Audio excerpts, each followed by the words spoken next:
नमस्कार दोस्तों, मैं आदित्य आप सबका स्वागत करता हूं HSSC अपडेट्स बाय आदित्य बुरा यूट्यूब चैनल पर।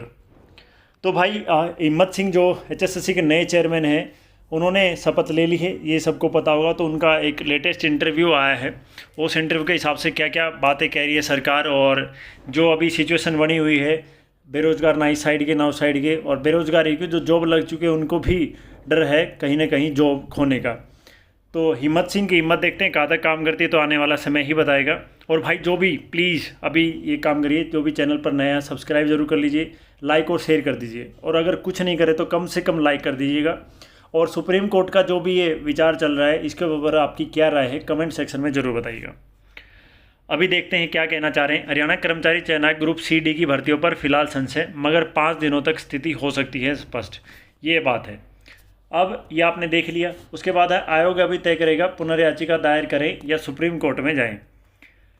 तो भाई क्या है मेन जो इन्होंने कहा है उसके बारे में आपको बता देता हूँ, जूम करके दिखा देता हूँ इन्होंने क्या बोला है। देखिए, आयोग हाई कोर्ट में रिव्यू में नहीं जा रहा। अध्यक्ष हिम्मत सिंह ने कहा हम उसे डिस्कस कर रहे हैं, हम उसे फाइल करेंगे, हो सकता है कि जब थोड़ा ड्राफ्ट तैयार हो जाए हम रिव्यू के लिए चले जाएँ। तो भाई रिव्यू के लिए तो फिर भी ठीक है, हाई कोर्ट रिव्यू देख ले और उनको ज्वाइनिंग 20 ग्रुप के लिए हमें किसी को कोई दिक्कत नहीं है, उनकी नौकरी बची रहे। लेकिन बाकी के एग्ज़ाम हो जाएं कम से कम, बाकी जितने भी हैं तो सभी को नौकरी मिले। सुप्रीम कोर्ट में अपील के लिए चले जाएं, अपील तो है ही, मगर उससे पहले रिव्यू का ऑप्शन है, उसमें भी जा सकते हैं। लेकिन अभी हम इसको फाइट करेंगे। इसका मतलब है जब तक कोई भर्ती नहीं होगी, भर्ती रुकी रहेगी, तब तक। अध्यक्ष ने जवाब दिया हाँ। तो मतलब भाई जब तक ये अपना मन नहीं बना लेते, सारी चीज़ें नहीं होती, भर्ती तब तक यूं की यूं रहेंगी। हम फैसले को देखते हैं कि सिंगल किन किन बिंदुओं पर कार्रवाई कर सकते हैं और किन पर नहीं कर पाएंगे। हाईकोर्ट के फैसले में स्पष्ट है कि सामाजिक आर्थिक मानदंड के 5 अंक समाप्त कर दिए हैं, और कहा कि CET के अंकों के आधार पर भर्ती प्रक्रिया शुरू की जाए, पद दोबारा विज्ञापित किए जाए और दोबारा प्रक्रिया शुरू की जाए। यानी CET को छोड़कर जहाँ से भर्ती शुरू हुई थी वहीं खड़ी है। अब भाई 2022 5-6 नवंबर याद है आपको, वहीं आकर भर्ती खड़ी है। इसलिए हाई कोर्ट के फैसले में जो तथ्यात्मक कमियां हैं, या तो हम रिव्यू डालकर उन्हें ठीक कराएं या सुप्रीम कोर्ट जाएं। वहां पर इंतज़ार करेंगे स्टे होती या नहीं, या सुप्रीम कोर्ट भी चले जाएं, इस फैसले को भी लागू कर दें। तो इन 3 ऑप्शन में से आयोग अभी कौन सा चुनेगा? अध्यक्ष ने जवाब दिया हम सुप्रीम कोर्ट जा रहे हैं, लेकिन हो सकता है कि जब फाइलिंग की स्टेज आए 2, 4, 5, 10 दिन में, तो रिव्यू फाइल करने होगी, तो देखेंगे, लीगल टीम से डिस्कस करेंगे। इसका मतलब है कि सुप्रीम कोर्ट जा रहे हैं, रिव्यू में नहीं जाएं। अध्यक्ष ने कहा, जवाब दिया रिव्यू में भी जा सकते हैं, ऐसा नहीं कि सिर्फ सुप्रीम कोर्ट में अपील में ही जाएंगे। जब स्टडी कर रहे हैं, अगर रिव्यू में बेटर चीज़ें दिखेंगी तो मैं आपको लीगल आर्गूमेंट्स नहीं बता सकता। हो सकता है कि हमें लगेगा बेटर रिव्यू में जाना बेटर होगा तो जाएंगे।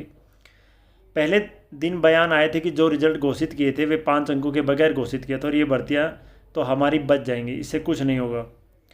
यह बयान पुराने अध्यक्ष का था जिनके टाइम में वह भर्ती हुई थी। अब चूंकि आप अध्यक्ष आ गए हैं तो उस पुराने रिजल्ट का क्या होगा? अभी अध्यक्ष ने जवाब दिया मैं वही कह रहा हूँ कि अभी हम सुप्रीम कोर्ट में अपील दायर करेंगे। जब आपने रिव्यू का पर्सन पूछा तो उसका मैंने आपको बता दिया। अब हम फाइट तो कर ही रहे हैं, हम फाइलिंग में जाएं, अपील में जाएं या रिव्यू में जाएं, वह तो जाना ही है। अपील का प्लान बना रहे हैं, मतलब कुल मिलाकर ये कह रहे हैं भाई सुप्रीम कोर्ट में हम जाएंगे, और सुप्रीम कोर्ट में जाना इज इक्वल टू समय की बर्बादी, और समय बिल्कुल भी नहीं है सरकार के पास तो। और जैसे चुनावी इन्होंने रिजल्ट देख ही लिया अपना, लोकसभा में तो हाफ हाफ हो गया है, विधानसभा में तो बहुत ही बुरी हालत होने वाली है। अगर ये रहा, अगर ये रोज़गार दे पाए, कुछ अच्छा बच्चों के साथ हो पाया, तो भाई सीधा सीधा नौकरियां नहीं, सीधे सीधे वो वोट हैं एक परिवार के साथ। तो देखना है सरकार के कानों तक ये बात पहुंच जाए और ये जो लटकी भर्तियाँ पूरी हो जाए, क्योंकि कहीं ना कहीं वही है कि सरकार बदलती है तो भी कई चीज़ें चेंज होती हैं, तो उसमें बच्चों का ही नुकसान है, क्योंकि राजनीतिक दल तो अपनी रोटियां सेकते रहेंगे। तो भाई यही था, और इसके अलावा कुछ भी अपडेट होती तो आपको चैनल से मिल जाएगी, तो आप चैनल के साथ जुड़े रहिए। और आज के लिए इतना ही, और उम्मीद है कि आपको जो भी कुछ डाउट हो, कोई क्यूरी हो, कुछ भी आपका सजेशन देना हो, तो कमेंट सेक्शन आपके लिए खुला है, तो कमेंट ज़रूर करिएगा। इतना समय आपका बहुत बहुत धन्यवाद जो आपने हमें दिया, बेशकीमती समय आपका। और हाँ भाई, मैं हर वीडियो में बोलता हूँ, इसमें बोल रहा हूँ, पढ़ते रहो। HSSC का कोई भरोसा नहीं है कब ये क्या कर दें, ठीक है? तो चलिए, जय हिंद, जय भारत, जय हरियाणा।